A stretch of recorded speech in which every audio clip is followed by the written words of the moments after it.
Yo, people, this is Nadir. This Kev. And yo, we are Games Music Life. So we're back with a review, for this highly anticipated Kanye project. Yeah. Titled Ye. Just Ye. Just Ye. I thought it was Love Everybody, man. What happened to that Kanye? You don't love everybody no more? Right. I thought you was going to put the guy that Maybe killed all your that mom drizzy smoke. on there. Yeah. Maybe all that drizzy smoke changed your mind. No, maybe he dialed it back. He called the pit bull back. And we talked about that. Check the podcast. But yo, man, Kanye. Yeah. Oh, boy. Where do I start? 7 tracks, man. 7 tracks. Just like Pusha's album. Yeah. I don't think he got a lot off like Pusha did on his 7 tracks. You don't think so? Although, one thing I will take from all this and listening to Pusha's album and listening to this album, Kanye can still produce songs. He still can make a beat. He still can tug on them heartstrings. And I don't think he's all the way washed producer-wise. He's DJ Khaled now. And I've said it on Pablo. He is DJ Khaled. He needs to take DJ Khaled's model, even start, what's the son's name? Northwest, Saint West, one of the West. Yeah. Put him out. Just take his whole model and start doing that. Stop talking, Kanye. Stop talking. Why? Because I don't think he brings anything to the table worth wanting to listen to. Even the track where he talked about how Kim called him and basically said, you messed up the money, and he said, you could leave me if you want to. I said, oh, that's great. He told me. That's the thing about it. I don't care. I don't care when he told us that, because I don't want to hear Kanye talk anymore. Yeah. And the thing about it is like, musically, the dude is very talented. Like, I remember we were talking before, and I hate when people use the word genius term. Mm-hmm.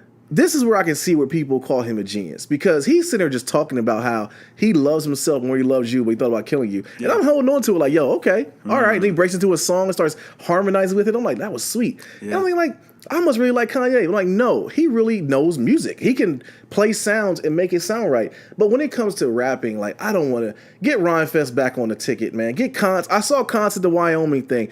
Get him back on retainer. Get them to write you some rhymes, because it was some struggle bars in here, kid. And I can't.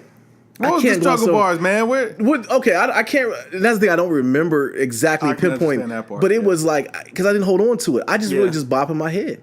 It was really just tap my foot. It was good listening to music. It's not bad to listen to. But what I'm talking about, just if Kanye was a new artist, and I didn't have anything to relate it to his old work, it would be like, dang, this dude is really nice. But the fact that he's put out other things and I have stuff to reference it to, and it might just be my heart. I want the old Kanye, rapping wise. I gotta agree with you on this point alone, that it didn't feel like Ye put his all into this project, like maybe like how he did a My Beautiful Dark Twisted Fantasy. And it might not be done. It might not. Yeah, we might get another Life of Pablo where he goes through and constantly is kind of tweaking things on the album, adding things, taking things out, that sort of thing. Yeah. But it didn't feel like he put as much time and effort into this project as maybe he has in the past. Like, it didn't feel as impactful as 808s and Heartbreaks. Right. It didn't feel as theatric as My Beautiful Dark Twisted Fantasy. It didn't feel as dark as Yeezus. It didn't feel as conflicted as Life of Pablo. With this album, though, it did feel like at least an update of where Kanye is in his life. I'll give him that. And one thing I've always enjoyed about Kanye, especially all the way back to like late registration days, like, yo, he always gives you some very, very funny bars in there, man. Like, when he got talking about Tristan Thompson on there, that was hilarious, man. You know what I'm saying? All these chicks on Christian Mingle, you know what I'm saying? Like that. He always gives you them little light bars that are pretty lighthearted and funny. He does a good job with that. Now, let me ask you this, buddy. Do you think I Thought About Killing You was about Jay? A lot of people are saying that this was a response to Jay-Z. Ooh. Yeah, like that adds a new layer when you think about it like that. Because, I mean, supposedly, you know what I'm saying, we might have had some clarity, I would say, with Drake on there, with that No Mistakes. Yeah. So hold on. So, I mean, if he'd have been killing him lyrically then, I'm guessing. Not physically killing Jay. I think he might have been physically. I thought about killing you. Say how crazy he is, but he might have thought about really being in the bushes and taking Jay out. Yeah, I think he might have been. Ooh, that'd have been I really thought about killing you. That'd have been bigger than Marvin Gaye. But I mean, and you listen. I mean, it could be about anybody, but you know what I'm saying. He made reference to, you know what I'm saying. We done known. We go way back, like when I had the braids and you had the do rag and all that. Ooh, I didn't think about that, bro. It's a possibility. There's no telling who he really is talking about, but that could be shots at Jay.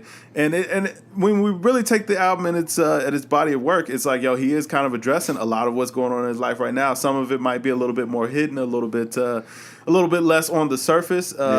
Then, I mean, you're talking about his relationship with Kim and how much he appreciates her for staying down with him, even through all the crazy times, addressed his, slavery was a choice. Listen, that's another thing, too. He's been trying to dial back that slavery was a choice comment. He knew it was a wrong thing he said, I feel like, as soon as he said it, he was like, you know what, that came out wrong. Yeah, so he's been really trying to dial that back. But, I mean, just dealing with his mental health issues, he talked a lot about that. So he fit a lot into these 7 songs on here. Yeah, he's still crazy, though.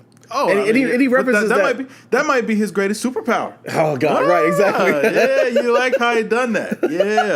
Yeah, I did. I done that. That's his wash power. You know what I'm saying? That's a washed line, bro. Like, yeah, that was one of my complaints on here. I felt like he wasted a lot of time on these beats just talking, and maybe that was kind of his point. He just kind of had some things to get off his chest, but like I said, it just didn't feel like he put the time into this album the way that he has, like. It was just a finesse, handcrafted. Man. I think it was a finesse. I think it was just I got some fire beats. I'm just gonna get here and talk. Throw the beat on.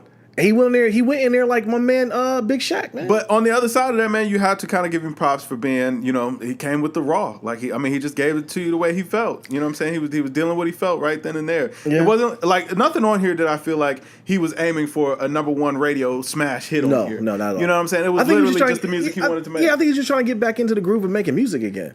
But does Kanye West need a groove of getting back into making music? I'm gonna tell you why. Because Pablo wasn't any of his production.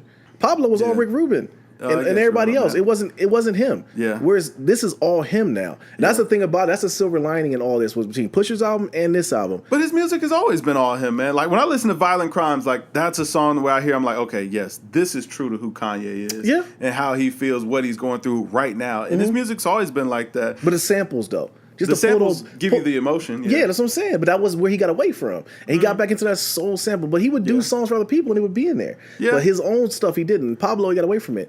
But Jesus, he got away from it. Jesus got away from it, yeah. Jesus was Jesus. But even Pablo, like I said, it was a lot of Rick Rubin. A lot of Mike Dean was on that. Yeah. So like on this, he got back to himself as far as him making the music. Yeah. So that's what I took from it. That's my silver lining I took from it. But as far as So Was Mouth Shut, I don't hear Kanye talk. I don't hear... even if he comes in as a feature on his own album, I'll take that. But don't just have him just being.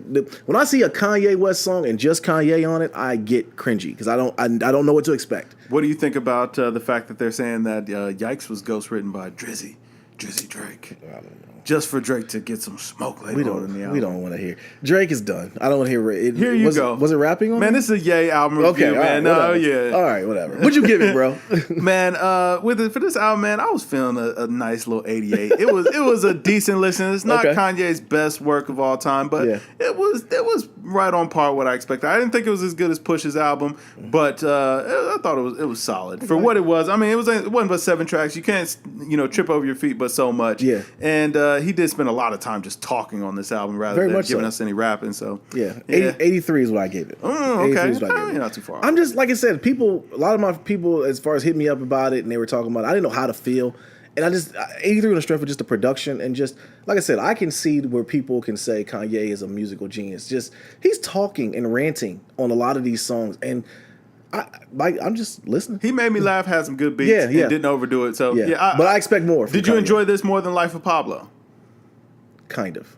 Okay. I did because this was more him. Okay. Because I know that you've gone back and forth on Life of Pablo. Yeah, Pablo wasn't feeling it. Well, see, that's the thing. When he put his touches on Pablo at the end, the finished product, I was like, I can see it. That's why I was saying we might want to review it again. Do we think that this album may get better with time? It might get better. I can see this one get better. Revises it. Yes. Okay. Yes. Okay. Yes. I can give you that. It's like spaghetti with no seasoning.